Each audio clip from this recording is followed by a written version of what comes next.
Hi friends, welcome to அமுதம் அடுப்பாங்கரை. இப்போ நம்ம என்ன ரெசிபி பார்க்க போகிறோன்னா கேசரி. கேசரி வந்து எங்கள் வீட்டில் எல்லாருக்குமே ரொம்ப பிடிக்கும். அதோட என் பேரனுக்கும் ரொம்ப பிடிக்கும். இந்த ஒரு கிளாஸ் ரவையை தலை தட்டி எடுத்துக்கோங்க. ரவையை வறுத்துக்கலாம். தேவையான நெய், ஃபுட் கலரு, கொஞ்சம் சால்ட், உப்பு, பாதாம், முந்திரி, திராட்சை, ஏலக்காய், ஒரு ஸ்பூன் ஏலக்காய், ஒரு அரை ஸ்பூனு எசன்ஸ் ஊற்றிங்கன்னா போதும், வெண்ணிலா எசன்ஸ். இப்போ கேஸ் பற்ற வச்சுக்கலாம். கொஞ்சமாக நம்ம நெய் போட்டுக்கலாம், ரொம்ப நெய் தேவையில்ல வறுக்கிறதுக்காக.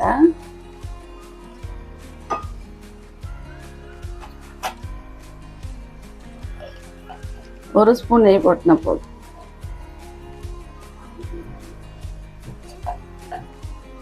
வறுத்துக்கலாம். நல்லா வறுபட்டுடுச்சு. இதை இந்த அளவுக்கு வறுபட்டால் போதும், கலரும் ரொம்ப மாறக்கூடாது. இதுதான் நல்லா இருக்கும் கேசரி.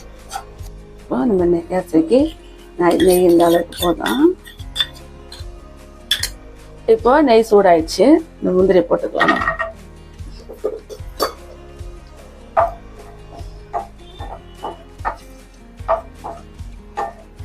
இப்போ முந்திரி, பாதாம், திராட்சை எல்லாம் போட்டு நல்லா வறுபட்டுடுச்சு. இப்போ நம்ம இதை எடுத்துக்கலாம்.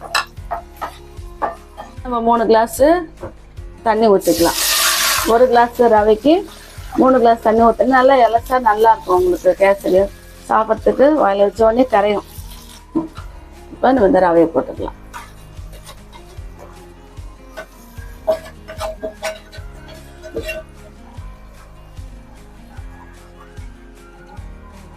இப்போ நம்ம வறுத்து வச்ச ரவையை போட்டுட்டோம் இல்லையா? இப்போ இதில் வந்து ஏலக்காவை போட்டுக்கலாம். ஒரு ஸ்பூன் ஏலக்காய் தான் போட்டுக்கலாம். இப்போ இந்த ஃபுட் கலரை வந்து கொஞ்சம் தண்ணி ஊற்றி கொஞ்சம் சேர்த்துக்கலாம். ரொம்பவும் கலர் போட்டுறாதீங்க, சும்மா கொஞ்சம் தான் இருக்கணும் கலர்.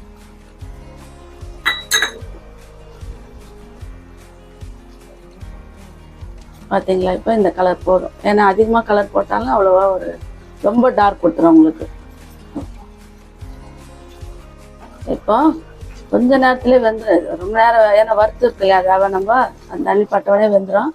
கொஞ்ச நேரம் மூடி வச்சிடலாம். எசன்ஸை வந்து ஊற்றிக்கலாம். அவ்வளோ கொஞ்சம் சும்மா ஊற்றினா போதும். ஏன்னா சிலவங்களுக்கு பிடிக்கும், சிலவங்களுக்கு பிடிக்காது எசன்ஸு. எங்களுக்கு கொஞ்சம் பிடிக்கும், அதனால தான் நான் சும்மா கொஞ்சமாக ஊற்றிருக்கிறேன். போதுமா? பார்த்தீங்களா? இதுதான் கேசரி. இது நல்லா டேஸ்ட்டாக இருக்கும். உங்கள் வீட்டில் இதே மாதிரி செஞ்சு பாருங்கள். தேங்க்யூ.